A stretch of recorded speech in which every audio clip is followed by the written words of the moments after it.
Hello, hello. Welcome everyone to Researchers Radio Live with Joe K and Tim C. We have a special evening planned for tonight. Tim C, how are you, my man? Doing well. How about you, Joe? Doing good. Doing all right. I was looking forward to today being, heading into the fall equinox. I guess according to the atomic calendar, it's not exact yet, but September 21st is always a big day for me. I always look forward to it. Little day of a little extra energy, little shift of balance for a series of moments, I suppose, sometimes. Well, for our audience, the autumn equinox is Tuesday, February 23rd at 2:29 a.m. Thank you, Tim. You're welcome. Well, I always just look for the 21st, big ones, overall. So we had a few good shows the last few weeks for Chino, my main man. I got great appreciation, passion for Marsilio Ficino, Giordano Bruno last week. We're going to be speaking on another early master by John D. We were having a discussion on how we should really announce him in. John D, Dr. John D. You might hear him in several different ways tonight. Yeah. He has many names. He has just as many names as characters, perhaps. And we have a return guest, a good friend of the programs, Mr. Robert Sullivan IV. And he's going to be coming in here momentarily. He's been on the program before. He's recently released Cinema Symbolisms. We could get that on his website. And let's see, let's bring him in right now, Tim. I didn't know. Hello, Robert. Are you with us, my friend?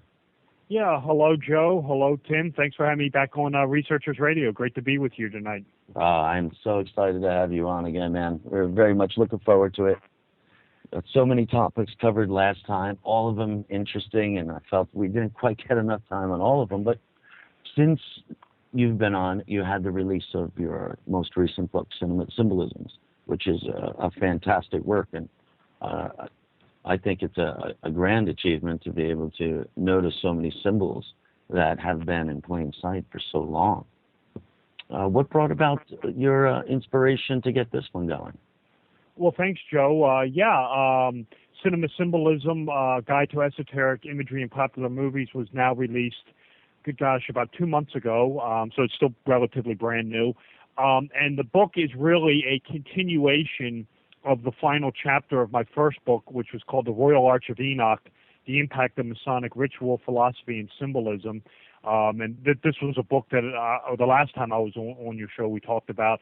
And just to condense it down, it presents this historical anomaly that this one particular high-degree Masonic ritual known as the Royal Arch of Enoch is incorporating elements and components of the lost Book of Enoch prior to its discovery in the West, its official discovery in the West in 1773 and ultimate translation in 1821. At any rate, the final chapter of this book sort of delved into what I would call Masonic, Enochian, solar symbolism in movies. I talked about such movies as The Ninth Gate with Johnny Depp, Being There with Peter Sellers, the two National Treasure movies, things like that. And it was just a really interesting subject. It was something that's, always fascinated me. And you see it, and you say, wait a minute, did I just see that? And you watch the movie again, then you really start picking up that they really are incorporating this stuff in these movies. I mean, it's astounding, some of the lengths they'll actually go to include this material. So I talked about these topics in the final chapter of the Royal Arch of Enoch book, and it was something very interesting to me. So there were a lot of other movies, of course, that I wanted to talk about that not necessarily were Masonic in nature, but still dealt with esoteric, Gnostic, Kabbalistic, numerological themes. So immediately when Royal Arch was published, I started immediately writing Cinema Symbolism.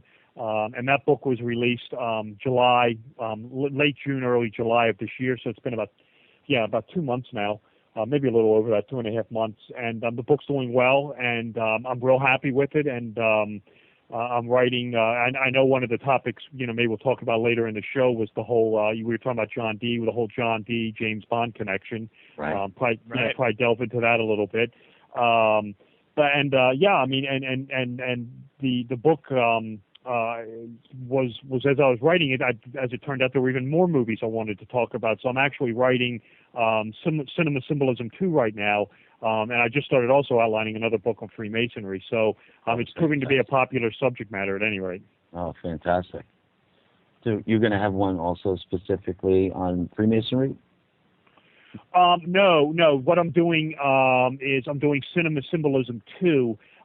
This is just going to be more movies that basically I had to leave out of Cinema Symbolism 1 just because of length. Understood.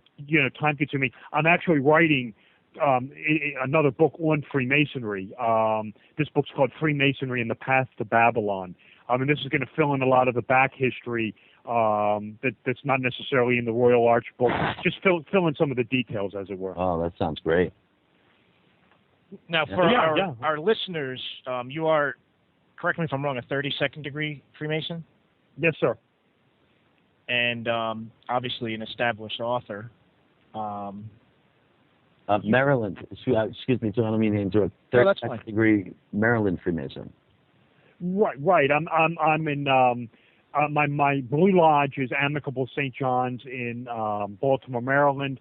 The Scottish Rite, I'm a 32nd degree in the Scottish Rite. My valley is Baltimore, but this is, of course, the southern jurisdiction of the Scottish Rite. There is a northern jurisdiction also. They're essentially the same thing, only some of the titles and things vary slightly. But yeah, I'm the 32nd degree of the Scottish Rite, which is the highest degree you can go in the Scottish Rite system. There is a 33rd degree, but that is strictly honorary. You cannot solicit it. It has to be offered to you. And when we had you on a few months back, we did delve into the mystery of the Freemasons and you cleared up a lot of that for us and our listeners. But, like we were saying, we're going to more or less focus this on Dr. John D. for the time being, and then we'll just see where the conversation goes. Sure. Yeah. I mean, it sounds great. So basically, Dr. John D., 16th century scientist, mathematician, astrologer, hermeticist, Rosicrucian, writer, navigator. What else? I mean, I may have missed one. Who knows? But he was quite an accomplished man. Yeah. I mean, I think you hit it pretty much. He is one of the characters who is becoming more into vogue. He has been essentially left off the history pages of what you would call mainstream history books. I came across him when I was at Oxford University back in '92 through the works of a woman named Frances Yates. That was my first exposure to John Dee. And then, of course, that will lead you to the Peter French book called John Dee, The World of an Elizabethan Magus. But yeah, I mean, he's born, I want to say off the top of my head, in the 1520s. He's around for quite a while. He dies in around 1608, 1609. I want to say at the age of 82. Yeah, 82, 81, somewhere in there. And you're right. He's an astrologer. He's an occultist. He's a hermeticist, a mathematician. He's into navigation. He coins the word British Empire. He's probably best well known for two things. He was really interested in math. And mathematics and numbers and how numbers were divine. And he really doesn't, and what he's really remembered for with this is disseminating the information. He really is interested in promoting this. But really probably what he's most known for more than that is, of course, he was Queen Elizabeth's personal soothsayer and astrologer.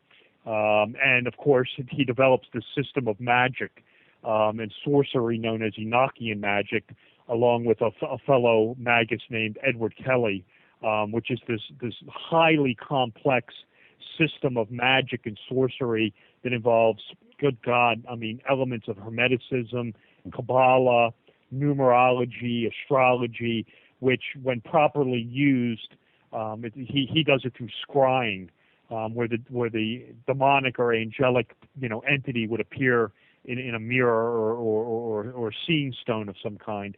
You could communicate through this or with this entity to gain wisdom and insight. Dee is obviously the prototype of Christopher Marlowe's Faustus in the Faustus tragedy.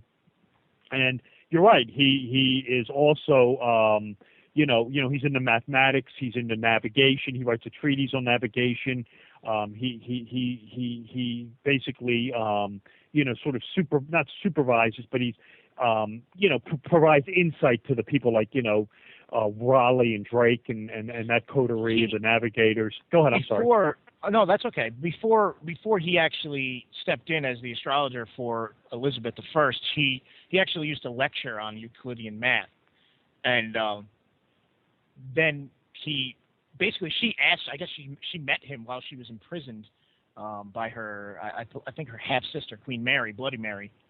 But more or less, she was suspected of being a Protestant, and during that time when Queen Mary was trying to rid all of England of Protestants. Okay. I'm sorry. So what Mary did is she legalized the practice to practice Protestantism, and I'm not sure if this is actually true. Maybe you can correct me, Robert. But I guess the reason she did it was kind of to out the Protestants, and then more or less she would just martyr them. And during that time period, I mean that's pretty nasty, but effective for her. Right, that's absolutely right. Dee is actually dragged in front of the Star Chamber, and I want to say, this is before obviously Queen Elizabeth comes to the throne, which I want to say is in 1558. But Dee is actually dragged in front of the Star Chamber, which was this sort of judicial tribunal where you went in front of it without counsel, and they could just hear evidence against you and proclaim whatever sentence they wanted to. And I want to say I'd have to go look this up. If he's imprisoned, it's not for long, because, and it may even be, during this sort of exile that he meets Queen Elizabeth, or the future Queen Elizabeth, and she becomes very fond of him. I mean, she sponsors him basically through the remainder of his adult life. She essentially sponsors him, and of course he casts this horoscope for her. This is Queen Elizabeth, saying if you get coronated on this particular day in January, this will herald this great golden age for England. And she takes him very seriously, and does what he instructs her to do. And she gets coronated on that day, and of course she goes on to have this great golden reign, golden age of England, and things, so on and so forth. For all intents and purposes, he was right in his prediction when he gave her reading. So John Dee, more or less, was brought up on charges for, and I believe they called it practicing witchcraft for whatever purpose. Astrology at that time would have been considered some form of witchcraft or conjuring or whatever. That's absolutely right. Right. So they brought him on charges, and from that little meeting, once Queen Mary dies, Elizabeth immediately made him her astrologer, the court's astrologer. Right. Back then, what Dee wanted to do was sort of, kind of get away from the idea of practice or sort of the study of numbers as mystical entities, and get away from witchcraft. Basically, he was trying to segregate the two. He was basically trying to segregate things like Kabbalah and Hermeticism from witchcraft, where at the time they were sort of viewed as one and the same. Right. They were just viewed as just sort of generic witchcraft. And Dee was very instrumental in segregating out things like, Hebrew Kabbalah, Christian Kabbalah with a C, and Hermeticism. And we're talking about things like the study of the Corpus Hermeticum, which, incorporates, talked about magic, astrology, religion, science, things like that, and getting away and completely segregating that from, witchcraft, what a person at the time would probably be practicing as a form of like pagan nature worship. So he was very instrumental in segregating that out. But right, when Elizabeth is going to be coronated, she seeks him out, and he casts this horoscope for her that basically says if you get if you get coronated on this particular day, He cast her horoscope, and he was right. Yeah, I mean, he nailed it dead on. He said if you get coronated, basically you'll have this great golden reign, this new golden age of England will emerge, and you'll be remembered as one of England's great monarchs. And she takes his advice and is coronated, and there it is. And then, like you said, from that point on, she more or less sponsored him. Pretty much, he had safe haven to really practice any kind of, astrology, experimentation, anything he wanted. More or less anything that would have been deemed as black magic by any of the Catholics or anyone really. She just said, well, that's really white magic. She pretty much just gave him a free run to do whatever he wanted. Well, remember, right. Giordano Bruno was in her court too, and he wrote a fantastic book on magic. Well, that's right. What you had going on was at this time frame you had after the Church of England was founded, you had the exile of the Vatican Church, and anything that the Pope was doing, in England was frowned upon. So the fact that this wasn't going over well with the Pope, or groups like that she could have cared less. I mean, this only incited them more. So yeah, I mean, Dee, and you're right. I mean, Dee, what Dee was trying to do was, the idea is he's practicing what's really a form of Kabbalah Christianized. And it's Kabbalah with a C. Everybody knows Hebrew Kabbalah with the K, but there's a Kabbalah with a C, and the difference is Hebrew Kabbalah with the K comes out of the, this is the original one. This is the, this is the oral tradition given to Moses, the Jewish mystery school, for lack of a better word, the angelic Hebrew names, the numbers, things like that. In Spain, a man named Raymond Lully tries to Christianize it. And this is where you get Kabbalah with a C.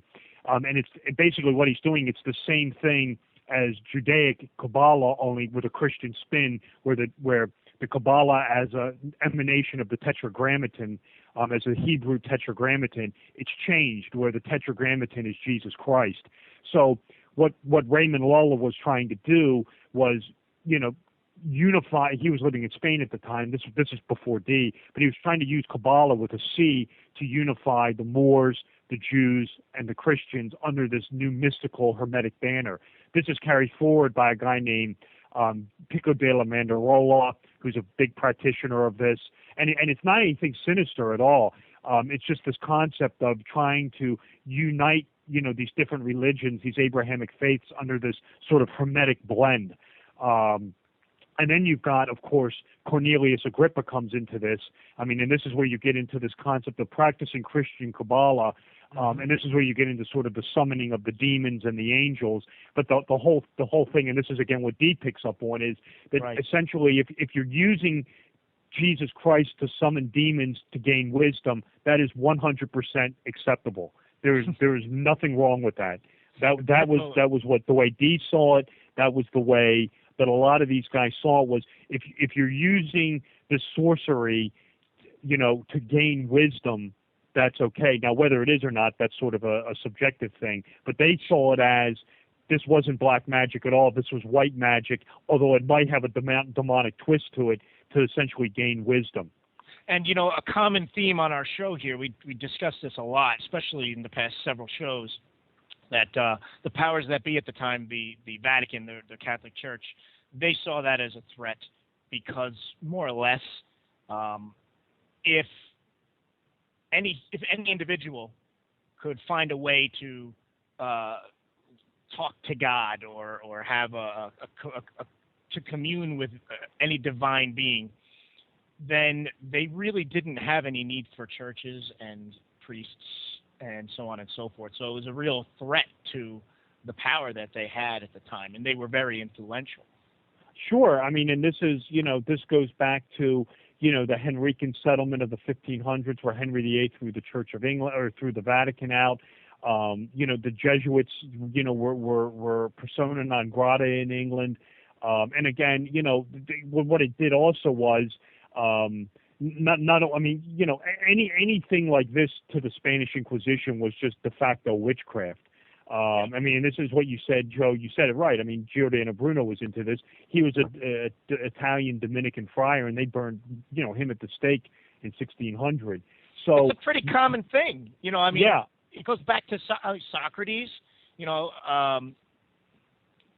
Giordano Bruno, yeah, Socrates, even Galileo was condemned by the Catholic Church because it's ironic because, like you say, Socrates, who is kind of officially charged as accused of studying what's above and below, and ultimately that's what all of these martyrs were exactly doing. And that is a good point. That it's really the same. It's the same system of real beliefs. Maybe it's the out a little differently. Philosopher. Yeah. Yeah, no, and you also have in the, also you can go back to the Testament of Solomon, where King Solomon is using demons to build the temple. So, you have it there as well. I mean, and again, this is something we were talking about before the show, just off air, was, the Book of Enoch, where you have Enoch conversing and learning wisdom from the demons or the Watchers. So, the idea was, to these guys, to the Hermeticists in England, to the John Dees, the Giordano Brunos, the Edward Kellys, the Robert Floods of the world, this was just Hermetic art to help mankind along, to perfect mankind. Basically it was the idea of to be a hermit, to study Hermeticism, was you were taking man incorruptible nature and turning his soul into a state of perfection. That's the way they saw it, and they saw that the way this could be accomplished was through the sorcery and magic. Now, granted, to the Vatican, this is all just de facto witchcraft, and you burn these people at the stake. They didn't see it that way at all. I mean, to them, the idea of the study of numbers as divine, entities, Jewish names, with this Christian spin on it, this is all just the perfection of mankind, making mankind, or man, God-like, not God, but God-like, and there was nothing wrong with it whatsoever. And there's not. It goes to Western religions, Eastern religions. There's, at that time, this was kind of a time in history when a lot of those beliefs were coming from these other religions, like from India and even Persia, that included that idea that mankind can reach a certain, they can attain a certain level of godlike divinity, more or less. It's a terrible way of saying it, but right. Go ahead. I'm sorry. No, it's okay. Go ahead. No, a lot of it for these guys with Dee and Kelly and Cornelius Agrippa and Robert Flood. And if you're not familiar with that name, that he was sort of John Dee's inheritor in England, Robert Flood. He sort of picks up Dee's mantle when after Dee's gone. But a lot of this material, this comes from the Corpus Hermeticum, which was, translated by Ficino at the behest of the Medici family in Florence, Italy. And this was where the Medicis were trying to transform Florence, Italy into this grand learning school, sort of this almost like Oxford University-like, trying to basically turn, Florence, Italy into Oxford University. Was he one of Ficino's students? Well, no, they're different time frames. But Dee was a student of the Corpus Hermeticum. Right. People like Pico della Mandarola is another one. Mm-hmm. And the guy that Dee was really into, as well as those two guys, was this guy who writes this thing called the Three Books of Occult Philosophy, known as Henrik Cornelius Agrippa. And Cornelius Agrippa basically, he's sort of the darker side of the white, he's the black magic. The white magic is summoning the angels. He's into summoning the demons.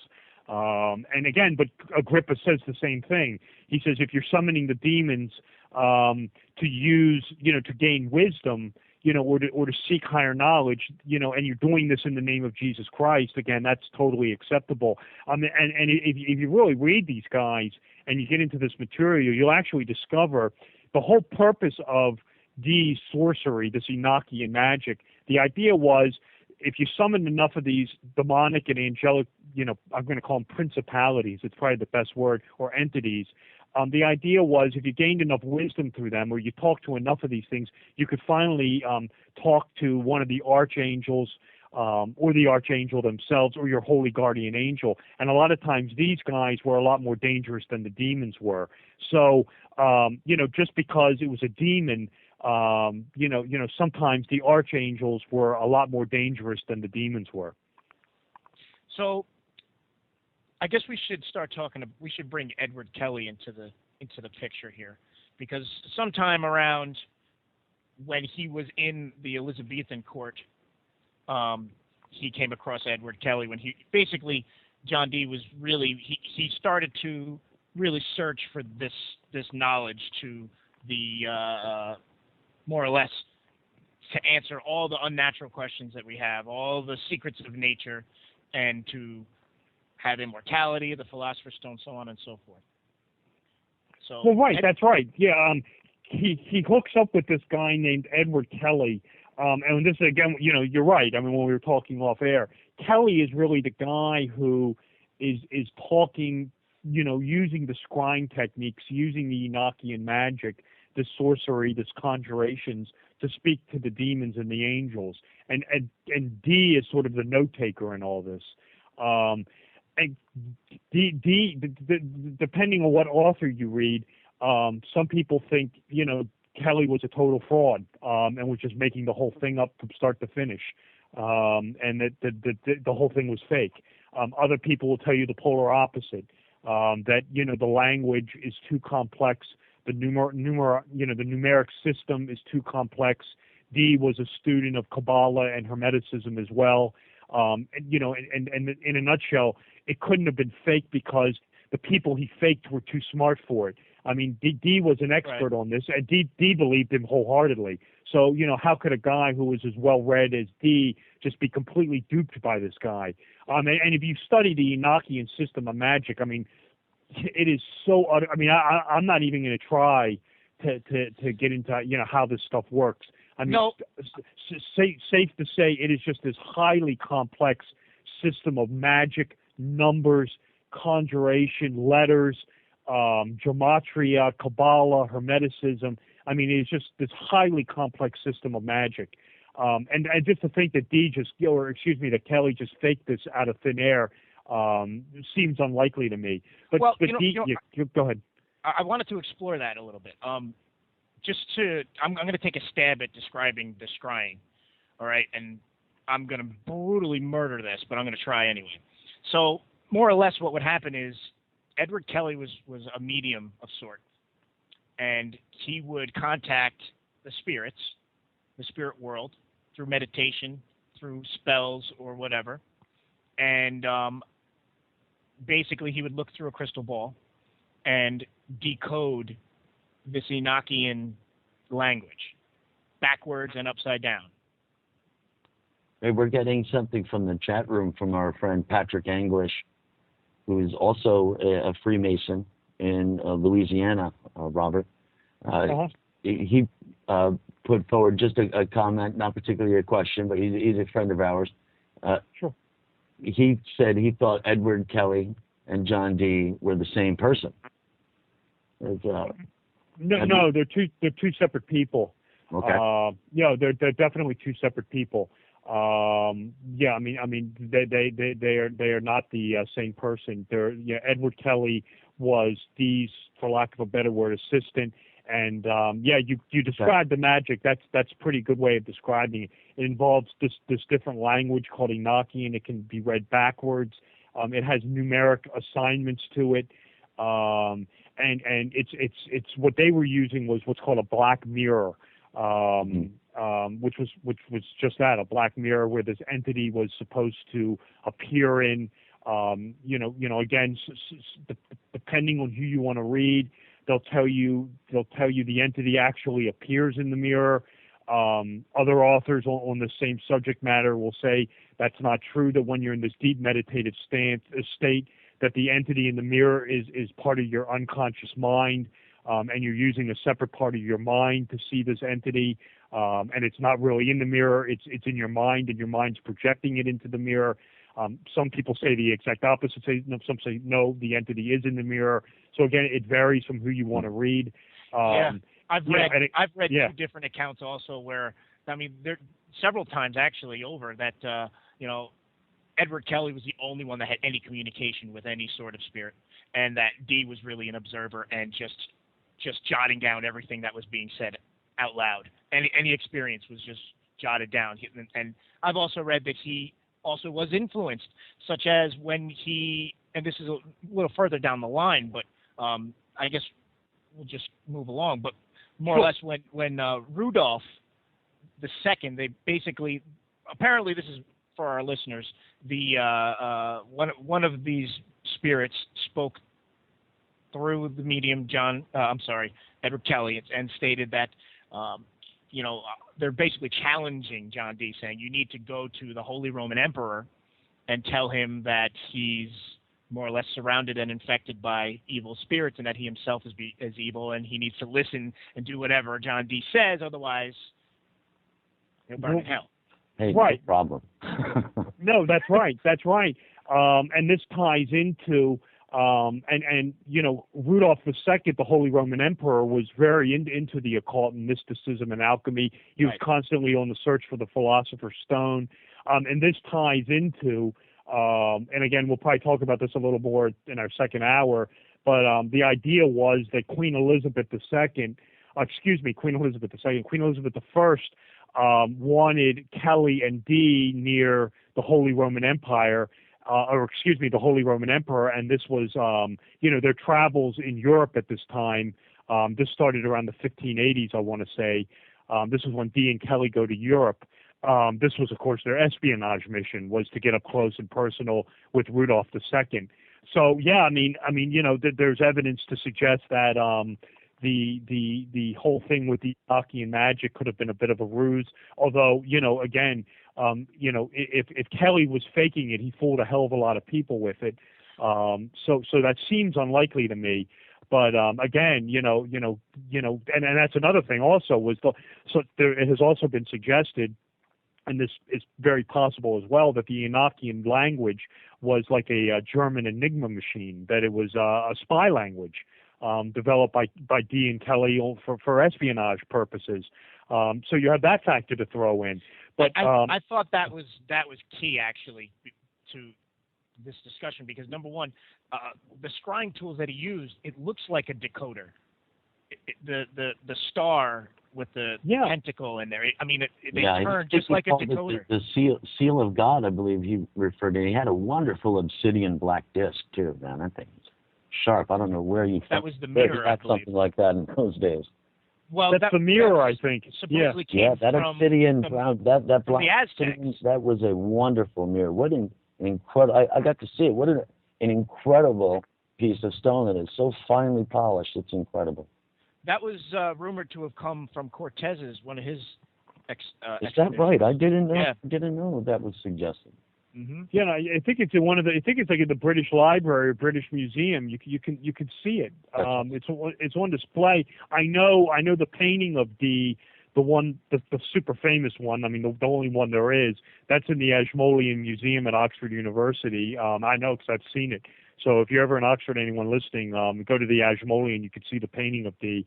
But yeah, the whole concept of Dee the spy master and the espionage, that's also an interesting subject matter. Maybe we'll get into that in an hour too. But yeah, the whole thing with the Black Mirror this was where the demonic or angelic entity appeared and spoke to the person through the system, this Enochian language. And of course, he's naming it after the biblical patriarch Enoch, who conversed with the angels and demons. That's where that name comes from. And if you want to see this in literature, I'll just digress for a second. If you want to see this in literature or in a movie, it's Snow White. It's the evil queen talking to the mirror on the mirror on the wall. Right. That's Enochian magic. If you wish to see it, John Dee, the evil queen summoning the entity in the mirror to communicate about foreseeing the future and who's the fairest of them all. So if you ever want to see Enochian sorcery on film, it's Walt Disney's Snow White. Look no further. That's very interesting.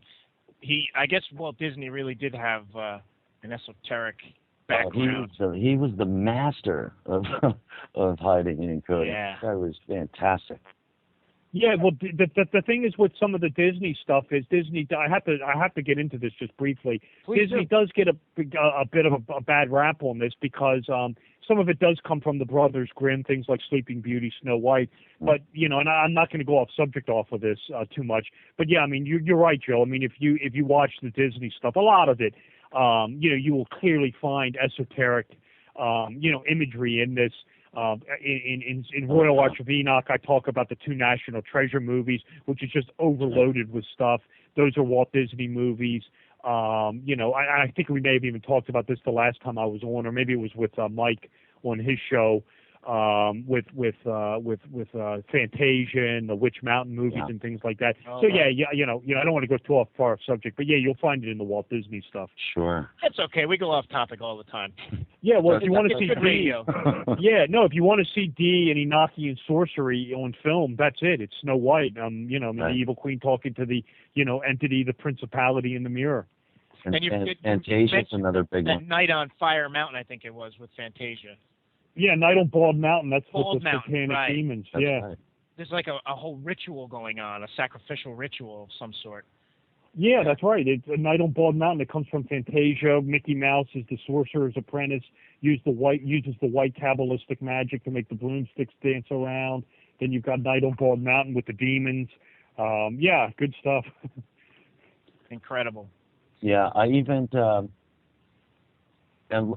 lot of the earlier Disney ones, and there's one specific, and I know we've spoken about it before. At least I've mentioned it, and I have it on my YouTube channel, a copy. When I was young, and most of us, we all saw Walt Disney's Donald Duck, where he looks like a Greek philosopher, and he basically travels back in time, and he gets to see the Pythagoreans meeting in secret with the pentagram symbols, and right. He was putting it in plain sight, saying, that was their secret passage. They needed the pentagram, and what were they practicing in secret? Well, they were studying harmony of music and things of the sort. And, he put it all out there, but subconsciously he was giving you so much.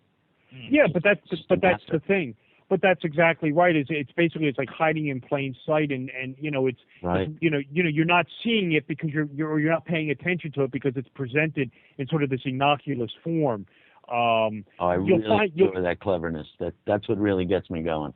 Yeah, well, that's right. I mean, you look at the and I don't think it may have been on Mike's show. I was talking about this. But just to, again, just to digress real quick, if you look at the Witch Mountain movies, especially the second one, I mean, this was a movie made for children that I want to say came out in 1978. I mean, I think it's a G rating on it. I mean, this movie deals with some very dark, adult themes in it. I mean, we're talking about mind control, murder, killing millions of people, scientific sorcery. Just these very dark adult themes, but it's just presented in this guise of a children's film, so you really don't see it. I mean, your subconscious mind might see it, but if you just sit there watching it passively, it's kind of going to go by you. But when you break it down and you realize, what it is you're looking at, I mean, you'll realize you're really dealing with a lot of adult themes going on in that movie. And since we're going into this realm here, there's so many depictions of John Dee in history. Shakespeare had him as Prospero in The Tempest. Christopher Marlowe had him as Dr. Faustus. And J.R.R. Tolkien, Gandalf. Yeah, Professor Dumbledore from the Harry Potter. And for many movies, as Mr. Sullivan has written on, and because John Dee brought us the symbol that's currently used and has been by James Bond. Mm-hmm. Yeah, that's right. That's what you've revealed to us, really. I didn't know that before. You laid that on me. The characters of like Obi-Wan Kenobi and Dumbledore and Gandalf, those are really what you would call the Hermes Trismegistus wizard archetype. But granted, they do look like John Dee. But Hermes Trismegistus in his Hellenistic format looks like John Dee. So they do look like one another. And this is kind of getting away from the Egyptian, version of Thoth, who had the animal head. But if you look at the Greco-Roman vermin of Hermes Trismegistus, they look like John Dee, and of course Dee looks like all three of those characters. This is really the Hermes Trismegistus wizard character archetype in film. I talk about this all over the place in cinema symbolism. But yeah, I mean, the whole thing with John Dee, with James Bond, this is a fascinating study, going back to Ian Fleming. Going to Ian Fleming, was the whole thing with 007, 007, the magic number of James Bond, which was John Dee's signature on espionage correspondences to Queen Elizabeth I. What he would sign was 00 and then a line over them with a slash down the side. It looks like 007. What he was actually drawing, the actual sigil, is eyeglasses or spy glasses, meaning that the correspondence was for her eyes only, which is where which is where that term comes from. Fleming was very influenced by the occult. A lot of people aren't aware. This is a great story. I always tell it as often as I can when I come on these shows. During World War II, Fleming was in British intelligence. He was in counter-espionage. And one of the persons who was under him, who was also in British intelligence, was none other than Aleister Crowley, 666 himself. And you had this huge Hermetic influence on Fleming by Crowley. And another guy who was in this circle was Dennis Wheatley. He wrote a series of spy novels. His spy master was named Greg Selust. No one knows him. And the other guy who moved in the same circle was Ronald Dahl. He's the author of Charlie and the Chocolate Factory. His works also contain a lot of Hermetic themes in them. But at any rate, there was this real interesting story when Rudolf Hess flew to England or Scotland on the botched peace effort. They captured Hess and they threw him in the Tower of London. And of course, this is no state secret. All the Nazi hierarchy were into astrology, mysticism, the occult. And Crowley and Fleming knew this. And Crowley went to Fleming and said, "Listen, let me go interrogate this guy, and I'll extract, some, astrological secrets. We'll find out what the Nazis, astrological hang-ups are, what they're really into. I'll perform some Goetia magic, things like that." Fleming thought it was a great idea, went to Winston Churchill with it, and it was actually vetoed by Churchill. But yeah, you have this huge Hermetic influence on Fleming via Crowley. Dennis Wheatley wrote this story called The Devil Rides Out. This was made into a Hammer movie in the late 1960s, which features a character called Mokata, who is Aleister Crowley. If you've ever seen the movie or read the book, there's a scene in it where Mokata conjures the goat of Mendes or Baphomet. This is clearly echoing Crowley's, use of Goetia magic.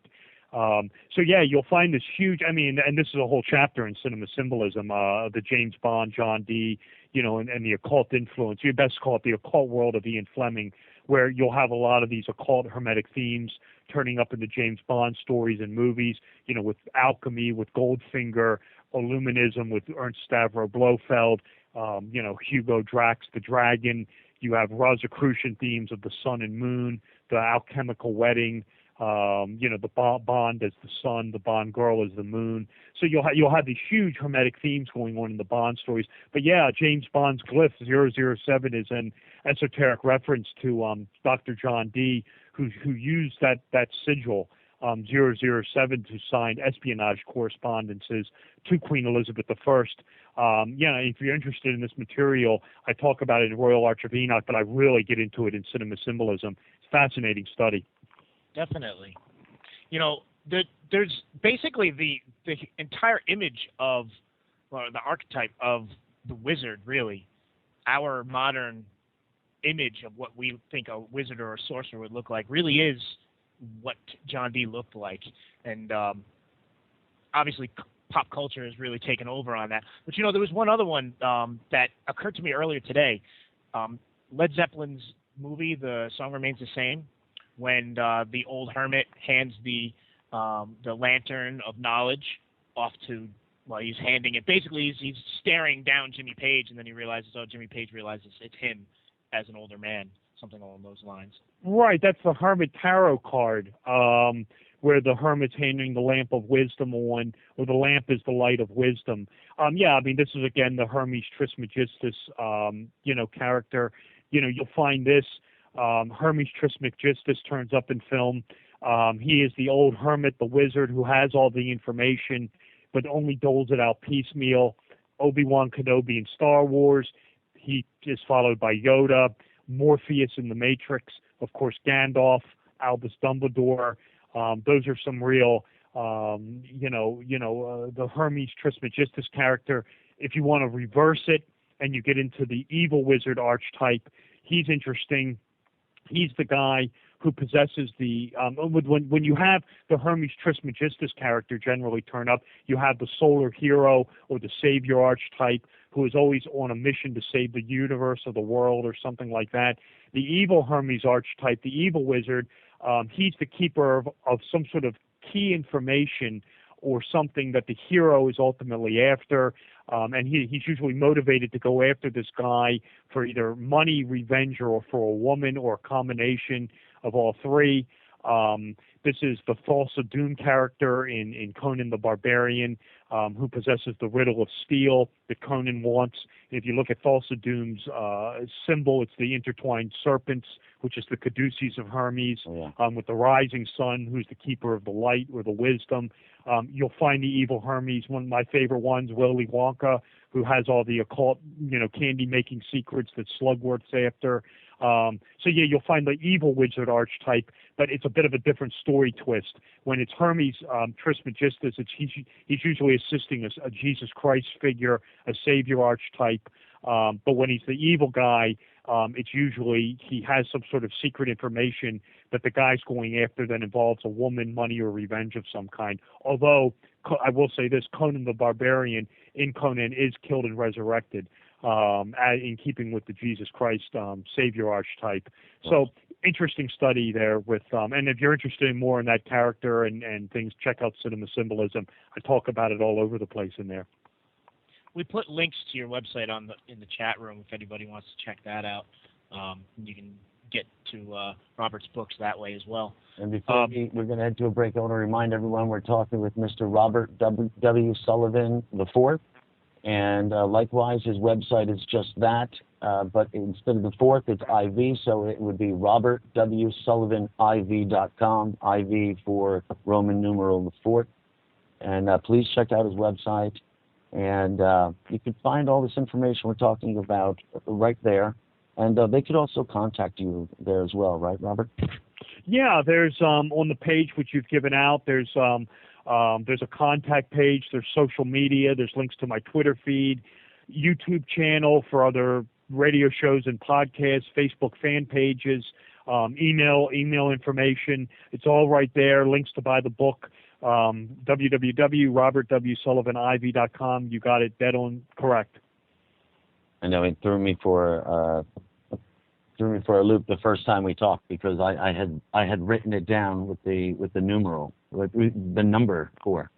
Right. Yeah. It's I use the Roman numerals. Obviously, like things like Robert Sullivan or Robert W. Sullivan or Rob Sullivan. Those websites were all long taken, so I just had to use my whole my whole name, which was Robert W. Sullivan, the fourth IV. And like I said, you're right, Joe. Just go there. Links to buy the book, social media, YouTube channel, Twitter. All this stuff is routinely updated. Email links if you want to drop me a question.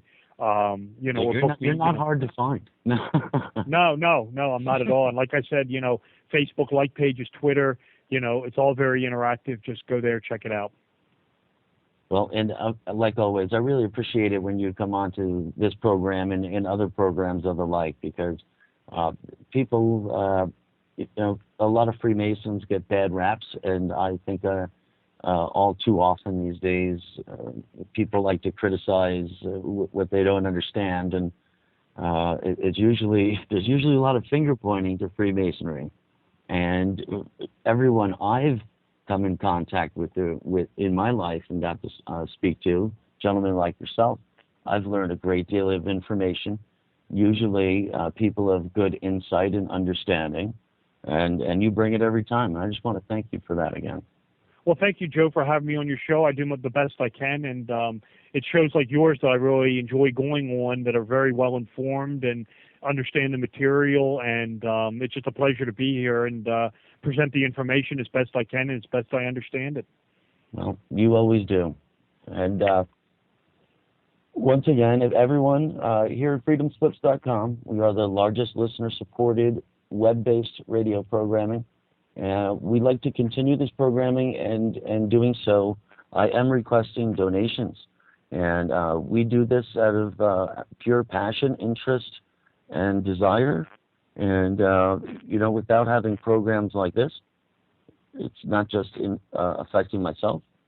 It gives someone like Mr. Robert Sullivan IV a platform to come and speak on. It gives people at home and in the chat room an excellent opportunity to learn things they didn't understand before, and to pose questions. So when we get into the next hour, folks, if you have questions, please go to the chat room at freedomslips.com, or you can give us a call at 843-491-6077 is the number. That's right. All right. So, Jim, is there anything we want to squeeze in here? We have just about 2 minutes to go here, buddy. I think we got pretty far into the life of John D. But maybe we'll just talk a little bit. We'll end the hour with this little thought. Rudolph II, who was the Holy Roman Emperor at the time, he had his basically he was based in Prague, and so this is like Bohemia at that time. As Robert had said, he was a patron of alchemy and this type of thing. Oh, and there's the music. But anyway, he had some kind of he loved midgets. Hold that thought. Mr. Robert W. Sullivan IV, please don't go anywhere, folks at home. We'll be right back.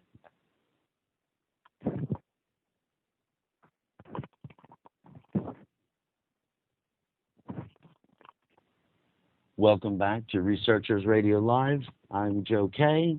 That's Tim C.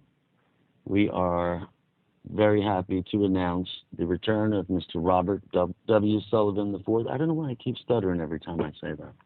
I think the fourth is intimidating to me. It's a mouthful, I know that. Well, I'm actually a fourth too, but it sounds so much better in your name, to be honest with you. I never get to use it. I always used it just because I just just part of my name. I've always used. I actually incorporated it into my signature, so it's always I've always used it basically. Yeah. I think I'm going to put the first next to my name from now on. Tim, I love your originality all the time, man.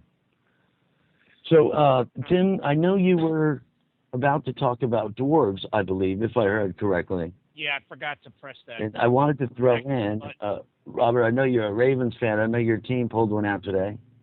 Yeah, with the Cleveland Browns at the last minute. Awesome.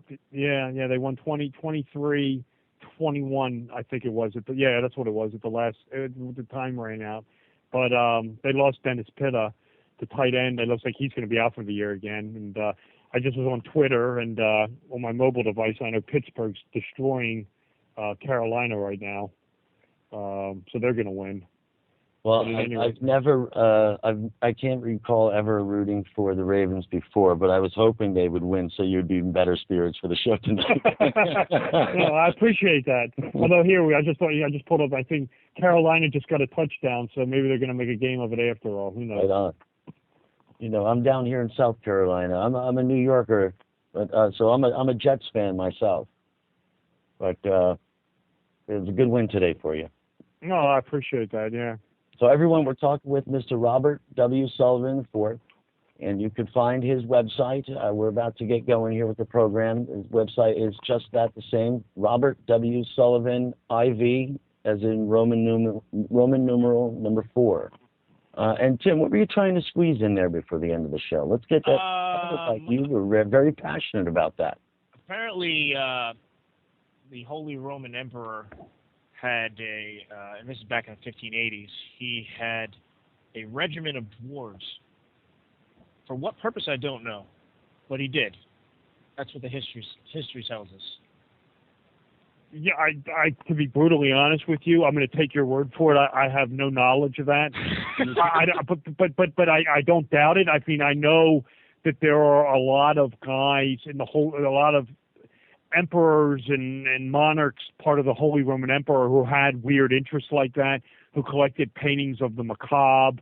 The painting of Dracula, Vlad the Impaler, I think that was in possession of one of the Holy Roman emperors at one time because, he was interested in the macabre subject matter. Some of these monarchs are into, weird collections, things like that. Well, last year we had... that wouldn't surprise me. We had Prince Charles make a public statement that he was a direct descendant of Vlad the Impaler. So that was pretty good. I mean, I was kind of onto that too, but it was nice to hear it from his mouth. Is this Prince Charles of England? I'm assuming. That's correct. Yes, right, yes. Right. Well, I mean, the thing is with those royals, there's been so much inbreeding with them. Yeah. They're all related to each other at this point in time. So I mean, love that. Yeah. It's gross, but you know what the truth is? They're trying It's to... a brilliant work of art, though. You mentioned it really is. It's brilliant. Yeah, but they're all related. I mean, they're all cousins of, right. Somehow removed. But I mean, by and large, they're all related. That's how Like they become monarchs. Married nobles, and most of the time you had to go outside of your kingdom. So, and they did go back and forth because these royal families we're talking about, were a close-knit group in all actuality for hundreds of years. Oh, sure. I don't want any of our peasant blood in there. Oh, yeah. So we were talking about Rudolph, and I think we touched on how John Dee wound up there, more or less. And the dynamic of that, I think Robert was onto something that, there's that other aspect that it could be the ruse, more or less, because of the spying. Who knows? So if we go along with the story as far as we'll say one of these angelic beings convinced John Dee to go and approach the Holy Roman Emperor and tell him that he needed to basically change his ways and listen to John Dee, otherwise he was going to hell. And then at that same time, now this is what confuses me. Maybe you can shed some light on this for me, Robert. But from what we were talking about before, there's two schools of thought here. That one, that Dee never spoke with these angelic beings, and the other being that he may have. What I've read is that when Dee was in the court in front of Rudolph, basically he was told at that time to say something different.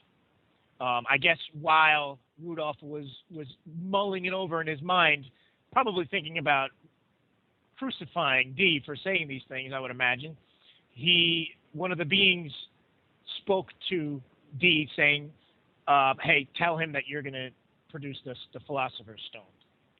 And then Rudolph is interested and puts him in. Right. Right, that's right. You can look at it two ways. You can look at it that both sides of the coin could be true. It could have been that Dee did get and communicate with these angelic beings, and they did tell him to go there. And then at some point in time, someone said, "Look, this is the modus operandi of espionage. Look, use that as a guise to go there. We don't doubt that what you heard is true, but try to get up next to this guy." But yeah, I mean that this was the whole thing with Rudolph II. This is what he was really into, was alchemy, was the transmutation of base metal into gold. And they yeah, and Kelly was the story is, and I mean, again, it's somewhat unsubstantiated, but the idea was, I mean, you probably have read this as well, that Kelly and Dee actually did manage to effectuate this. Actually did manage to effectuate this transmutation. I mean, and according to, if you read the accounts, these were the only two guys who could do it. Obviously, the idea of, turning base metal into gold, fascinated alchemists. Of course, it also has symbolic interpretation. The idea of the transmutation is also, base metal to gold is actually ignorance to wisdom. So it has that sort of double meaning to it. But depending on who you want to read, some say, they were exposed to, I've read both accounts of this, that, that Kelly was a fraud and he really didn't do it. But I've actually read that, no, they really did do it. So, it's a bit of a muddled history when, and it always is when around these guys, Either way, it's a great story either way. Oh yeah, absolutely. It is. I mean, even if you read, the book by, Albert Pike, Morals and Dogma, he has a bit in there about alchemy, and he says in the book, he said, no, alchemy was real. These guys, he doesn't name Kelly and Dee per se, but he says, this was being done. This was, really happening. So, Pike seemed to be convinced of it at any rate. I happen to have, I'm fond of, no secret, Marsilio Ficino, and he has the 3 books on life, and those books are it's alchemy all the way, but more specifically, lots of recipes and applications and processes. I'm glad you mentioned that. That's an important book to me, but again, it goes back to him only because a lot of these books go back to him, and beyond that, we really don't know. But I'm sorry. Go ahead, Robert. No. You go first, and I'll say something. I was just thinking before that it's a shame that's the stigma, that's the stereotype. Somebody thinks of an alchemist and they think, oh, gold, lead to gold, that's it. But in actuality, right? That, aside of that, there was so much more. There's such an avenue. 3 books. One of the 3 books was how to live a long life, and another part was how to attain life from the heavens. It's all related to just this transmutations, and not just in materials and elements, but also the self. Soul of the self. Correct. And arts. Yeah. That's absolutely right. And then you had also Dee. We don't know this, we don't know this for certain, but there's evidence to suggest that Dee at least wrote in part, or at least had, this document known as the Voynich manuscript, which is this alchemical, occult, hermetic document. It's and again, it deals with these same sort of subject matters. When you mentioned Ficino, it drew that to my mind. I personally, one of my secret challenges is I'm going to attack that and try to be the first one to break that code. What, the Voynich manuscript? Yeah. Yeah, well, it's interesting because that actually, this is someone I've mentioned on your show before, that actually did belong to the Jesuit priest Athanasius Kircher, and he was into these same sort of doctrines as well. But it's interesting because, this is sort of like the case of, what is it? Art, life imitating art, imitating life almost, because you have the Voynich manuscript at Yale University in the library, this alchemical, magical grimoire. And, you have not too far away H.P. Lovecraft writing about the Necronomicon at Miskatonic's library. So you definitely have a parallel there going on. And I talk about this more in the movie book, this parallel going on with the Voynich manuscript in the world of H.P. Lovecraft. That's also an interesting study. Voynich manuscript's an interesting document, and you get into the whole thing with the Jesuits again, and Kelly, I'll just go into this briefly, with the manuscript being owned by Kirchner. Dee and Kelly actually visited the Society of Jesus during their time in the travels in the Holy Roman Empire. And Dee had nothing but disdain for them. And they were trying to butter up to these guys. They would go in and try to get confessions, try to have get the Jesuits to give them a confession. And the story is that they refused them, that Kelly and Dee's reputation actually preceded them. And that at one point, at one Jesuit school, they wouldn't even let them on the premise and said, no, you guys are demons. You guys are hanging around with demons. Get the hell out of here right now. We're lucky we don't burn you at the stake, or call the Inquisition in here. But it could have been a situation where Dee and Kelly were trying to get close to the Jesuits as again part of their espionage activities. This was all being orchestrated by Walsingham in London, and I know I mentioned this. I'm pretty sure it was on your show the last time I was here. You had guys like Giordano Bruno, Dee, Kelly, Drake. Raleigh involved with this sort of, it's really what you would want to call like a Rosicrucian spy ring that developed up around Queen Elizabeth to protect her from, the hardcore Roman Catholics and the Jesuits. It's a very interesting subject matter. And Yeah, Bacon, she also had Bacon was at the helm of that. If I'm not correct, correct me. But I thought that Bacon was more or less a student, or at least an acquaintance with. He was a fellow Rosicrucian with Dee. Yeah, well, Bacon comes a little bit later. Right. He comes a little bit later, but with like Rosicrucianism, I always kind of segregate this out that, it's you kind of have to be cautious talking about like Rosicrucian philosophy and Rosicrucians. It's really Rosicrucianism is really more better thought of like an alchemical. It's more of a philosophic doctrine than it actually is like a secret society. You weren't going to see signs hanging on, the bulletin board, of a town hall in 1610 saying, meeting of the Rosicrucians on Tuesday night. You weren't going to see something like that. Now there are people in history who are clearly identifiable as Rosicrucians. You could probably throw Dee up there. He is most likely.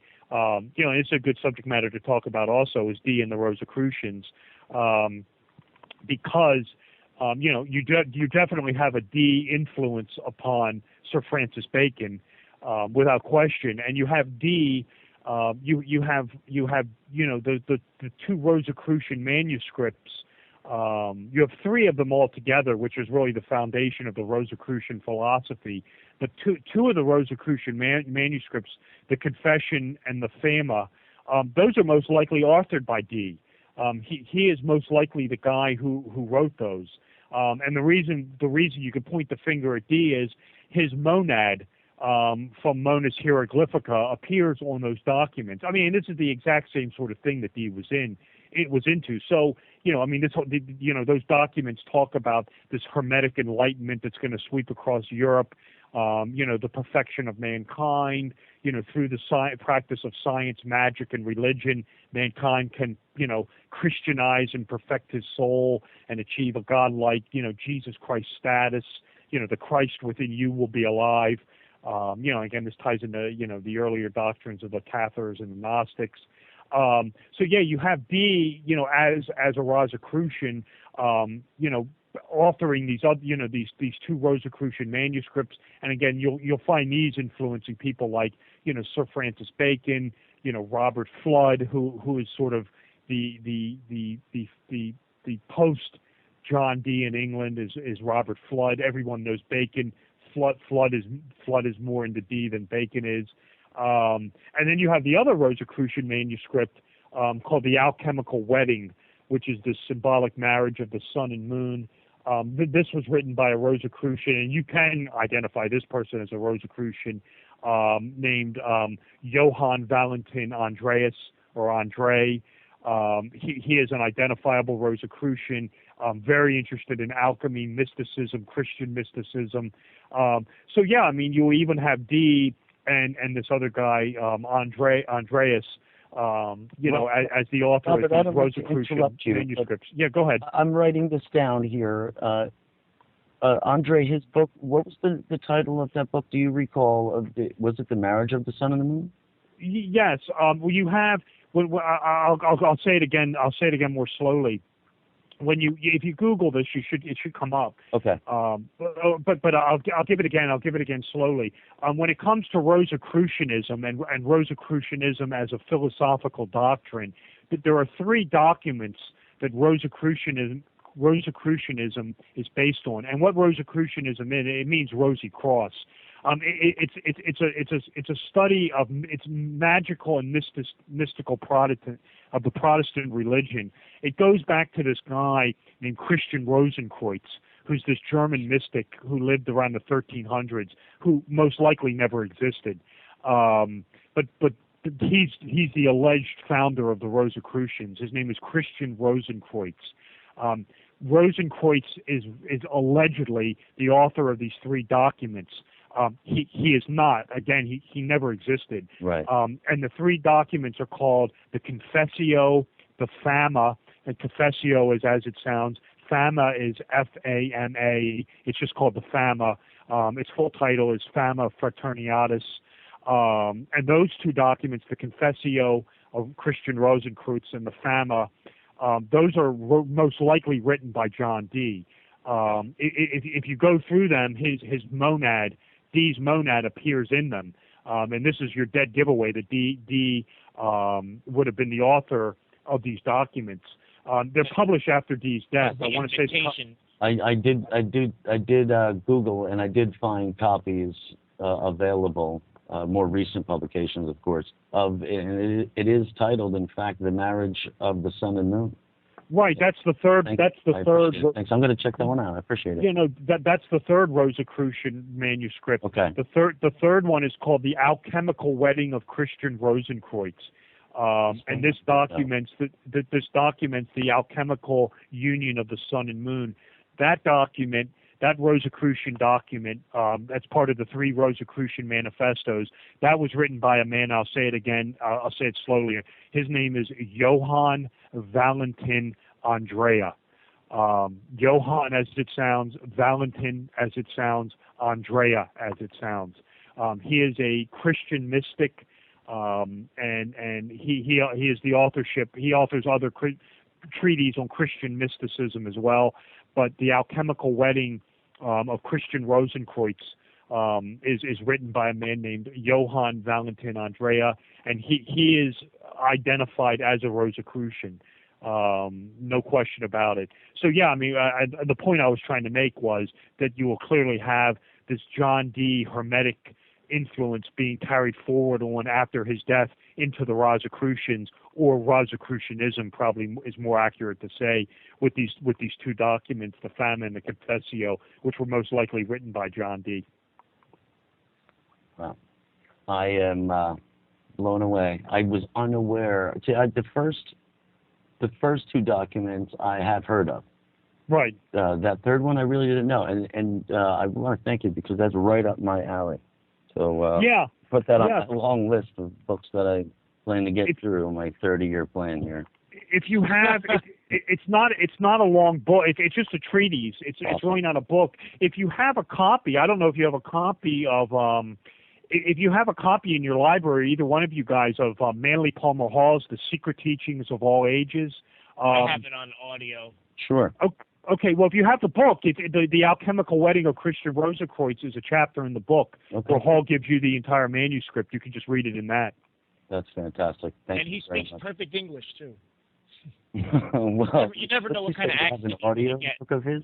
Yeah. He did a lot of recordings. He did, and they were not the best recordings even for his time. They cleaned it up a little bit. Oh, okay. I'll send you a copy.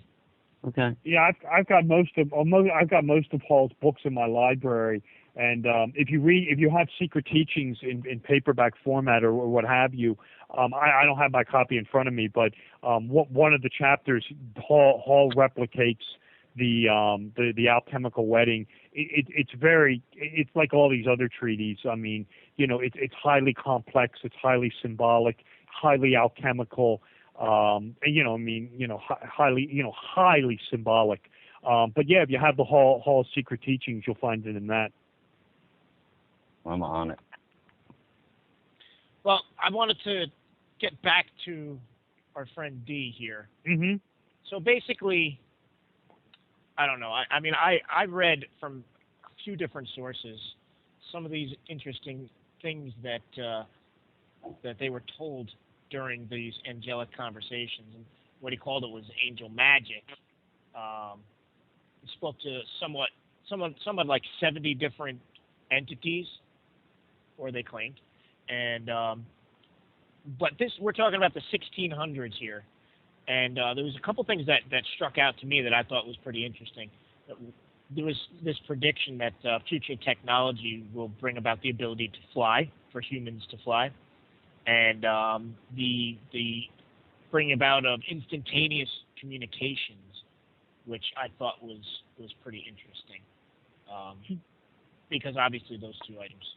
Definitely. Oh yeah, I mean, yeah. There's also the, you know, if you really want to tie it in, that there's talk with these demons of the forthcoming United States of America, of a new world. You know, and you know, this, you know, that there was going to be this great new world based, you know, upon English law. You know, now there was no prediction of the American Revolution, but this carries, you know. Yeah, this carries forward with the Bacon work, the New Atlantis, and other you know sort of utopian novels at the time. Bacon's New Atlantis is probably the most one that everyone knows, and of course there's the strong nexus to Dee with Bacon, of course. You know, but again, they are in a bit of a different time era. I want to say, you know, I have to look up when Francis Bacon is born, but I think you know, I think that Dee was an old man when Bacon was just starting out, basically. Yeah, he was already influential. Yeah, that's right. Yeah, I mean, I want to say Bacon was a younger man when Dee was probably on his last legs. Right. I mean, yeah, they definitely lived. They definitely, their lives overlap. But yeah, Bacon would have been just starting out when Dee was basically at the end of his life. That sounds right. Some would say that image of the old man passing the lantern to a young. Yeah, I know exactly what you're talking about. And the lantern being the light of representing the knowledge, basically. Right, that's right. I know exactly what you're talking about. It's the engraving of the old man who looks like Dee, right, passing the lantern to the younger man who looks like Bacon, and it's the idea that Dee is passing the Kabbalistic Hermetic wisdom down to Sir Francis Bacon, and of course this turns up in the works of the New Atlantis, and of course we know, you know, it's highly likely that Francis Bacon is Sir William Shakespeare, or is William Shakespeare, or him and his friends, his group of the Order of the Yeah, born in the helmet, right? He was born in 1561 and died April 1626. Who's that, Bacon? Yes, that's Bacon. So when was he born? 1561. Yeah, so he would have been. Yeah, okay. Well, then he would have been in his 40s then when Dee was on his list. Yeah, so there's a good overlap there. But yeah, it would have been Bacon and his Knights Order of the Helmet. You know, with Minerva, with the Shakespeare, with the whole thing there, or Pallas Athena. Shakespeare, the spear of truth. Was it? It's Pallas Athena holds the spear, and she's, you know, wears the helmet. Yeah, she shakes the spear at ignorance right. She's the spear shaker and wears the helmet of invisibility, and this of course filters into the Invisibles at Oxford University, and the whole all the Shakespeare, a lot, well, not all of it, but a lot of the Shakespeare work, I mean, my goodness gracious, is, you know, just overloaded. I even heard ideas that's where Shakespeare actually comes from. Shake a spear. Right, that's right. Yeah. It's the idea was that the God is that no, the idea is that Bacon had this secret society, this Rosicrucian-like secret society. I think it was called the Order of the Helmet, and he named it after the helmet that Minerva or Pallas Athena wears, and she's the goddess of wisdom. So the idea is that that Bacon has inherited this wisdom from Dee, and he founds this secret society called the Order of the Helmet after Pallas Athena. And if you ever see images of Pallas Athena or Minerva on like the California state seal, she's sitting there holding the spear, and she shakes. The idea is she is the spear shaker. She shakes the spear at ignorance or hate, the dragon of ignorance, and this is where the name Shakespeare comes from, is the shaker of the spear. I mean, it's the only thing that makes sense. I mean, there's no way that an uneducated actor at, Stratford was writing the greatest works of the English language. Right. This was a guy who never probably traveled more than 50 miles outside of Stratford and had no education whatsoever. We were just talking about that last week. Yeah, we were. Yeah, who at the time would have been crafting these works? Who would have had a library with all this mysticism and mythology in it? And they had to know a history of the early Caesars, which was not common knowledge then. Well, right, and you would have had to have had. And they knew Florence and Venice quite well. Right, you would have had to have knowledge of European courts. Right. And who would have been this? Francis Bacon. The inner workings of the politics and all of that. Yeah, to code it. Common man is going to be able to write at length on that.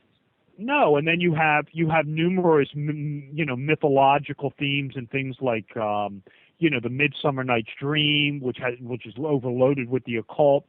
Twelfth Night, which has a lot of mystical themes in it. You have the whole thing with Romeo and Juliet.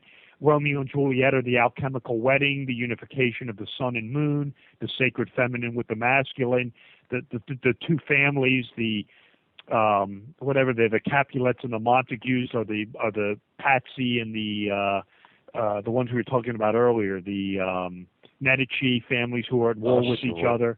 So yeah, you have the whole thing there. Bacon would have known about this. Bacon's the only one who would have known about this at the time. So yeah, I think it's pretty. I don't even consider it conspiracy anymore. I think this is where because this is where I try to throw in Giordano Bruno, knowing he arrived at Queen Elizabeth's court with just a donkey full of books, and he had a good know-how of this area, and he certainly knew politics well enough to get the hell out of there. I tell you that. Yeah, he's known the right place too. Yeah, well, Bruno was another one of the. Well, this. I'm preaching to the choir with you on this. He's another one of.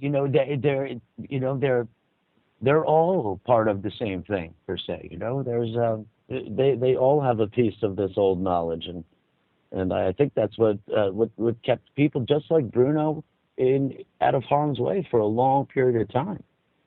Yeah, Bruno comes straight out of the same world as John Dee. This interest in Kabbalah, Hermeticism, perfection of man's soul, the idea of a reformed Christianity incorporating elements of the Egyptian mysteries, Gnosticism, this one world, new world empire, and of course, where there's going to be this universal Christian monarch of peace and benevolence. To Bruno, this would have been Queen Elizabeth I, whom he completely adored. So yeah, Bruno's another one of these guys who comes straight out of this hermetic, sort of mystical occult world, of Mandarola, of Dee, of Cornelius Agrippa. You're right. A lot of these guys, like, Dee, they kind of, they write about it and they keep it to their inner circle. I think what kind of got Bruno in trouble was he was taking it, like, he reminds me of like a later version of John Wycliffe. He was taking it to the common man, giving lectures on it. He spoke at Oxford University. And he wasn't very eloquent. He put it right out there. Oh, absolutely. A lot of the stuff, Bruno dies in 1600, and then you have, this is someone I was talking about earlier, Athanasius Kircher, the Jesuit priest. He's born, I want to say, in 1602, 1603, so he's born right after Bruno dies. But years later, he talks about the same stuff that Bruno talked about with the Egyptian mystery schools, Christianity incorporating the Egyptian mysteries. But the difference was, Kircher kept it to his Jesuit literary. He kept it within the Society of Jesus. He never wrote for the common man or anything like that or gave lectures on it. He was basically keeping it within the world of the Jesuits. Where with Bruno, Bruno was giving lectures at Oxford University on this stuff, and just putting it out there. As you very well know, this got him into big time trouble with the Inquisition, where they burned him at the stake at 1600. Again, probably was a little too vocal in his belief system. Kind of like Galileo was. Just too dangerous for the church. And they just burned one of their own at the stake. Brutally honest. I'm not I don't set out to be a conspiracy theorist type. However, when we're talking people like John D. and Bruno, just, most people don't know these things, such as yourself. But, it recently I heard, and I really can't find much confirmation on it, and I'm hoping to soon, but I recently learned that it's possible that John D. designed the Globe Theater that Shakespeare's plays were first performed in. And, that's incredible to me. I had never considered such a thing. That he puts them even more in the mix in my situation. There is there is a book out there called you want to take a look at it. It's called The Byram Collection and the Globe Theater Mystery. And it's written by an English woman named Joy Hancock. I have it in the Royal Arch. If you have the Royal Arch if you have the Royal Arch of Enoch, it's in its bibliography. Okay. But she talks about a lot of this same material, the incorporation of sacred geometry into the Globe Theater. She talks about Christopher Wren's, the whole thing with after the fire of London with the Hebrew Kabbalah. The floor template of one of the colleges at King's College at Cambridge is Hebrew Kabbalah. A lot of the incorporation of the sacred geometry into these buildings. Yeah, and Shakespeare's Globe Theater is one of them. And I don't know if you can pin down that Dee actually designed it, but she talks about the incorporation of the sacred geometry into things like the chapels, these Gothic medieval things, and the Globe Theater as well. We're talking about a possible fabrication of this Shakespeare person, right? Which I understand clearly. I can't help it, John Dee maybe being involved in there with the writing of or interpretations of, however it was, and the designing of the theater. And then we have Bruno, who might have had ideas of these things, working with him in the same court. And Bruno, when he finally ended up going back into the trap and returned to Venice, when he was first imprisoned, that was when the first Shakespeare play was written. And when Bruno died, that's when the first Shakespeare play was performed. And we know Bruno was given a writing utensil and paper, but pretty much everything else, including his Inquisition papers, are kind of lost in history. Whereas for many other major Inquisition trials and hearings and the transpirings of, they're all well documented and still exist. But Bruno's he's the cloudy figure in a crossroads of an interesting time. Yeah, and you have with Bruno, he wrote a treatise. I think it's called something called The Last Supper or Wednesday Last Supper, which is about Queen Elizabeth, and he talks about having dinner with a knight. And this is documented that he had dinner with Philip Sidney, who was a patron of the arts in Elizabeth's court. So Bruno was meeting with him, and of course Sidney was under the tutelage of John Dee. So you have that connection going on, and then you have Dee himself turning up. Shakespeare aside, you have in the Edmund Spenser work, the Fairy Queen. This is where Edmund Spenser turns the Church of England into a white Kabbalistic magic temple. You have a character in there called the Red Cross Knight, and that's a clear reference to the Rosicrucian themes, of John Dee. The Red Cross Knight is without question the Red Cross Knight in Spenser's Fairy Queen is without question is John Dee, and you'll find this turning up, the theme of the Red Cross Knight. You'll find this turning up in the Red Cross, the Rosicrucians, the Rose Cross, and we know that Dee was the mathematician. You'll find this being turned up in his in his fellow mathematician Lewis Carroll years later in Alice in Wonderland, where the cards are painting the rose tree red. Is the esoteric wisdom. Where in Lewis Carroll's Alice in Wonderland, they got to conceal the wisdom, so they paint the rose tree, and of course it's not a rose bush, it's a rose tree. And again, the tree is the Kabbalistic tree of life, and they're painting it from white to red, and red being the rose, the red of the Rosicrucians, the rose of the Tudors, the red being the symbol of the ancient mysteries, the symbol of the Rosicrucians. You'll find that in the works of the Rosicrucian Michael Mayer, who was an alchemist working again in the court of Rudolph II, known to Dee.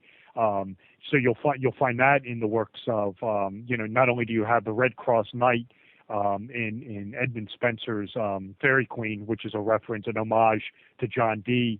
Lewis Carroll actually pays reference to John Dee in Alice in Wonderland, where the cards are painting the rose tree red, the Kabbalistic tree of life red of the Rosicrucians of Dr. John Dee. That's also in the book. The Fairy Queen actually is Elizabeth. Absolutely. Yeah, right. Sure. It's funny. I came across Rosicrucianism by accident. I was looking for really books on transmutation, mental transmutation, any kind of alchemical book, anything like that. I was turned on to Hermeticism at the time, and I picked up The Secret Doctrine by Madame Blavatsky, which was a very difficult read. But anyway, and I never finished reading all 3 volumes. But I was in a bookstore in Nyack, New York, and I just so happened to pick up Zanoni by Edward Bulwer Lytton, and that was, and on the back it said a Rosicrucian tale, and I thought to myself, that name sounds familiar, and I just started reading into it. It was the sevenfold path to enlightenment, more or less, and I said, okay, I'm buying this book, and I don't know. Are you familiar with his work? No, I'm not. I have the books on. If you're, the books for Rosicrucian, I have I think it's Paul Foster Case book on Rosicrucians. I forget the name of it. It may be John Foster Case. I forget his name. And then of course, Francis Yates wrote a book called The Rosicrucian Enlightenment. I think Francis Yates is a fantastic author. Yeah. Take a look at that. I'm not familiar with the book you're talking about, so I'm not gonna get into the validity of it or what I think of it. I would never do that on a book that I've never read. But I'm it sounds actually a interesting. registered member for Rosicrucian, but I in no means practice it. It was a time when it was just a lot of my studies were focused there, and I'm not saying I deny it. I'm proud of it. I appreciate many of the studies. I have a few of the earlier books printed, around the turn of the 20th century, right around 1900s. Just a lot of the ones I have are mainly focused on Rosicrucian astrology. Right. And that's kind of what brought me to that is, and still today, if anyone out there can help me out, I'm about to really take it serious on. I need to understand early astrology, not the last 200 years or so, just much earlier. If anyone out there can hear me. Yeah, well, you get into early astrology, you go way back. I mean, you're talking, a lot of astrological themes, and veiled themes in the Bible, both the Old and the New Testament, which one would argue, and I presented in the Royal Arch of Enoch book, that this is getting a little off of D, but that's okay. Is the Bible? I want to get back to the book too. No, but I'm sorry. Go ahead. No. No, we want to get back to your book. Yeah. Oh no, this is in the Royal Arch of Enoch. This is my first book that I talk about the Bible, the Old and New, just being astrological manuals, and that this astrological theme is carried forward in modern day Freemasonry, and you'll see this sort of theme being handed down through these secret societies things through groups like the Rosicrucians, the Illuminati, the Jesuits, the Cathars, the Gnostics. But I get into the whole concept. And again, this is in the Royal Arch of Enoch book. However, I will say you will find this in in movie symbolism as well. Robert, if I could ask you in regards to that, go ahead. Do you feel is it very specific astrological symbols and designs, or is it just is it a good overall understanding, and are they used for specific symbol usage? Are you talking about in the Bible or in movies, or both? Both, actually, yeah. Well, in the Bible, similar, but yeah, both. Right. Well, I'll start with the Bible first. Well, you have just a general overarching theme of of astrology in the Bible. And you have, of course, the concepts of the Piscean age and the Aquarian age, and then you have the Aryan age before the Pisces, which would be, the Judaic religion with Moses. Then you have Jesus as the Piscean sun god, and you have loads of fish and water references in the New Testament. And then, of course, you have the Bible passage of Luke 22:10, where the apostles asked Jesus, and of course the 12 apostles of the 12 houses of the zodiac. Jesus is the sun god. Ask him what house you go into after Pisces, and he says, I go into the house of the man carrying the earthen pitcher of water, which is of course Aquarius. So you have the entire processional cycle in the Bible, and then of course you have Moses as Aries the ram, with the horns, and he's assisted with the 12 houses or the 12 tribes of Israel, the 12 houses of Israel or the 12 houses of the zodiac. Jesus is the Piscean sun god. Of course, the opposite house of Pisces is Virgo, the virgin, so the Piscean fisherman is born of the virgin. And of course, he has 12 apostles, who are the 12 houses of the zodiac that assist the sun god on the annual travels. And then you get into the whole, thing in Revelation where Jesus Christ says, I am the son of the morning star. I am the morning star, and the morning star is the sun. So you actually have Jesus calling himself the sun in the book of Revelation. So you have, and I really break this down in the Royal Arch of Enoch book. It's chapter 3 of the Royal Arch of Enoch. If you're interested in the astrological, what I would best describe as the astrological mysterion of the Bible, I really break that down. We might have just lost Mr. Did. Robert Sullivan. I thought we lost me for a second there. Oh, I lost you too. We're going to get him back here. Well, Skype's been pretty good to us tonight. I have a solid connection, but we were having some difficulties with it a little bit earlier. Just the connection overall. Blame it. Yeah, it looks like the Illuminati got me there. The Men in Black cut me off. It's funny because I've had this problem before with other shows when I start talking about this. So I don't know. Maybe someone is listening in. I'll tell you, Robert, it happens to me when I start bitching about the government and. It's just the timing that's always so impressive. Yeah, but to make a long story short, and I know we're getting up against the hour, you'll find these astrological solar themes going on in the Bible, and what I was saying was you'll find this carried forward in Freemasonry just briefly, where you have the resurrected sun man, Hiram Abiff, who's killed and resurrected. He's resurrected on something called the lion's paw. Or with the lion's paw, which is a reference to Leo the lion, which is the soul house of the sun. And then you have, in the Masonic Blue Lodge ritual, Hiram Abiff's body is buried west of the temple. It's covered with something called a sprig of acacia, which is a flower sacred to the sun god Apollo. And, of course, the 12 fellow crafts who go looking for the body are the 12 houses of the zodiac, who are going looking for their lost solar ruler. In Christianity, these are the 12 apostles. In Judaism, these are the 12 tribes of Israel. I'm waiting for the Illuminati or whoever to cut me off again, to drop the call. But again, to just sum up real quick, you'll find this in movies.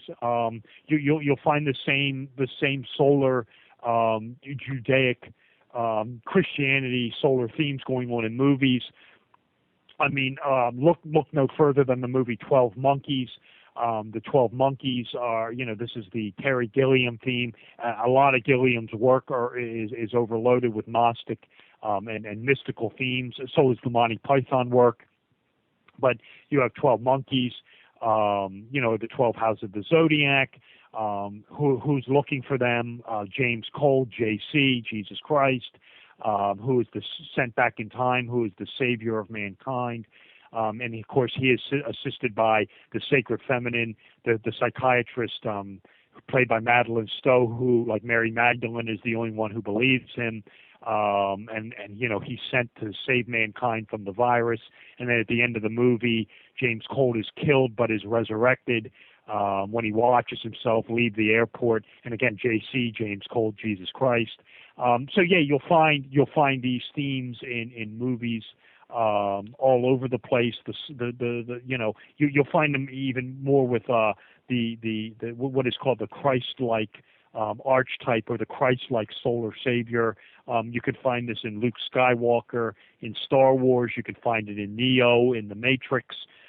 James Cole in the 12 Monkeys movie. You'll find it in The Green Mile. John Coffey, JC, who dies for the sins of the South. And John Coffey can resurrect the dead. He can resurrect the little mouse.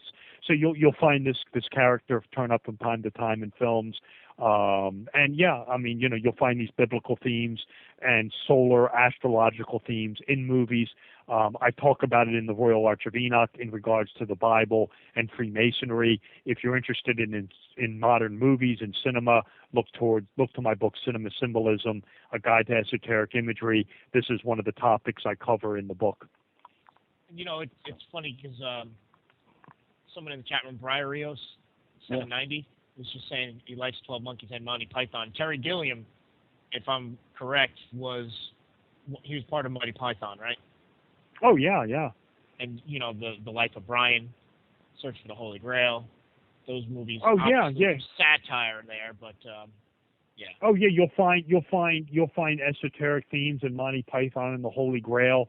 I talk about this in both Royal Arch and Cinema Symbolism. In Royal Arch of Enoch, I broke down Excalibur, which was the John Borman take on the Arthurian legend. The Arthurian legend is, again, another one of these solar allegories where King Arthur is the sun personified. Merlin would be the Hermes Trismegistus character, the wizard. If you think I'm stretching this point, the next time you watch Monty Python and the Holy Grail, take a look at the emblem on King Arthur's chest, and his flag, and Patsy's chest as well on their tunic. If you want to see who they represent, take a look at that emblem.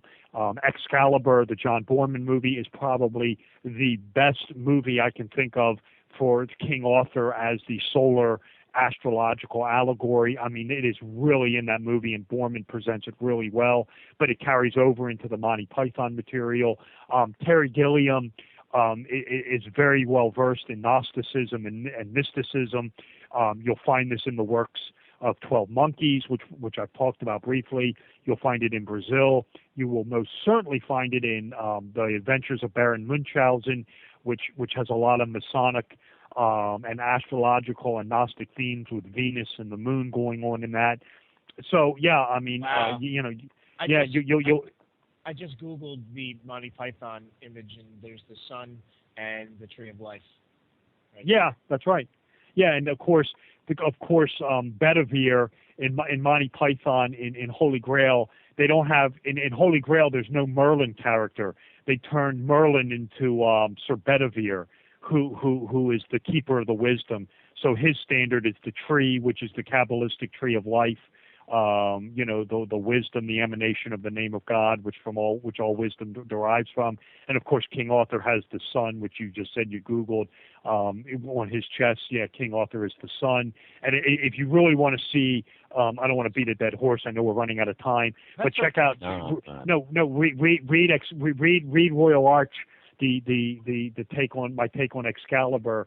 And then watch the movie, and you'll really understand the astrological solar symbolisms going on in the Arthurian legend. And if you're interested in it, the mysticism of Holy Grail, Monty Python, read Cinema Symbolism. Chapter 3, I do the whole breakdown of Monty Python and the Holy Grail with the sun, with the two guards as Gemini, the twins guarding Sagittarius, who fires the little arrow out of the tower. But there's more to it than that. There's much more to it than that. And of course, King Arthur battles the nighttime sun, or the nighttime sky, or the Black Knight.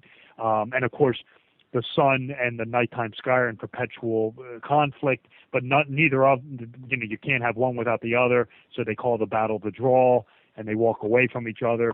So yeah, check that out if you're interested in Monty Python and the Holy Grail. Check out Cinema Symbolism, and Royal Arch for Excalibur. We are coming to the end here, so while we're on that, we could find all of this on your main website, robertwsullivaniv.com.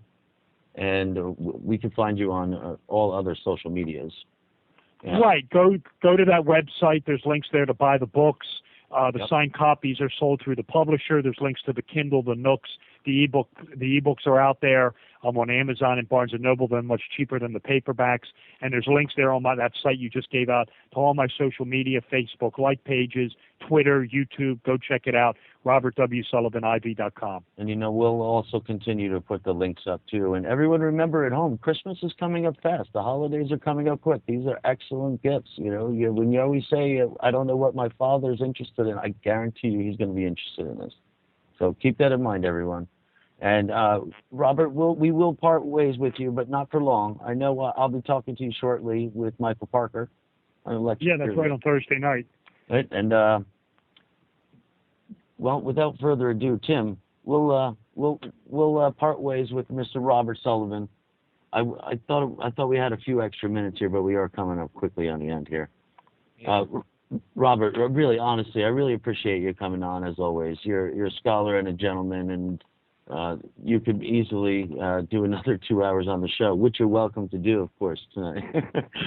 You could I could stick around to if you guys are staying on. I could stick around to the bottom of the hour to 12:30. But I'm just going to be just doing a little bit of chit chatting, and to be honest with you, I'm going to be playing a reading of the Kabbalion.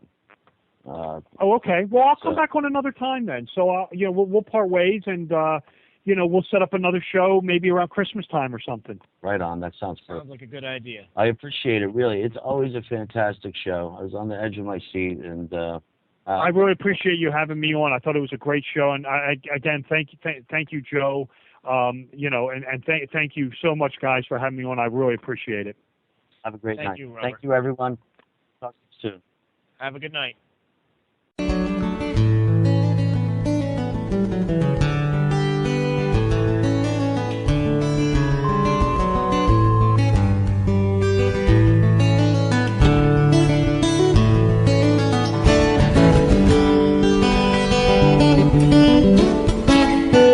Listening to Revolution Radio at freedomslips.com, and we'll be right back after this message.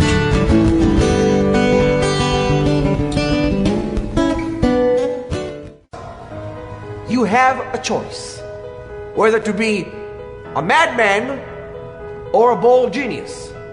What's the difference? A madman is somebody who does the same action over and over and over for an unknown destiny. A bold genius is somebody who does the same action over and over and over again for a known destiny. That is why fortune always favors the bold. True titans of our times and of the past, who are bent on making most of their opportunities in life, are too busy to bother with luck. Luck is the good fortune you determine for yourself. So find the strength, have the knowledge, summon up the courage to accomplish and see that your dreams are limitless. Your dreams are the fabric that binds all of us together. Rise up like fire. Ascend the ladder of your dreams. We choose to rise, not fall. We choose to live, not die. Shift to your triumph. Today, you shift to your triumph and carry your dreams forward until your life is the capital of triumph. I believe in you, and I know you can do whatever you want. You have an unlimited potential. This moment, this second, your life is an Olympian sunrise. This is your time. This is your time. Right here at revolutionradio.com.